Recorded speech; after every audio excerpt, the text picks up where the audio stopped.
సోదర సోదరిమణులారా, స్త్రీని కష్టపడితే ప్రళయం, స్త్రీ ఇష్టపడితే ప్రణయం. స్త్రీ కంటే తన గొప్పవాణని మగవాడు అనుకుంటాడు, కానీ అది పొరపాటు. ఎందుకంటే ప్రతి ప్రాణి పుట్టుకకు స్త్రీ కారణం. అంతెందుకు, భారత మాత అంటారు తప్ప భారత పిత అనరు, భూదేవి అంటారు తప్ప భూదేవుడు అనరు. ఇంకా చెప్పాలంటే గంగా, యమున, సరస్వతి, గోదావరి, కావేరి నదుల పేర్లు కూడా స్త్రీల పేర్లే. అంచేత వాళ్ళు స్త్రీని గౌరవించడం నేర్చుకోవాలని చెప్తున్నాను.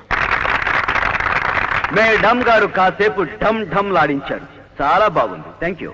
గోదావరి, కృష్ణ, యమున, కావేరి అందమైన ఈ ఆడపేర్లున్న నదులన్నీ ఎన్ని హొయలతో ప్రవహించినా, ఎన్ని తూములు డ్యాములు దాటినా చివరికి కలవాల్సింది సముద్రంలోనే. అలాంటి సముద్రాన్ని సముద్రుడు అంటారే గాని సముద్రి అని ఆడపేరుతో పిలవరు. కనుక ఎప్పటికైనా ఆడది చేరుకోవాల్సింది మగవాడిలోనేనని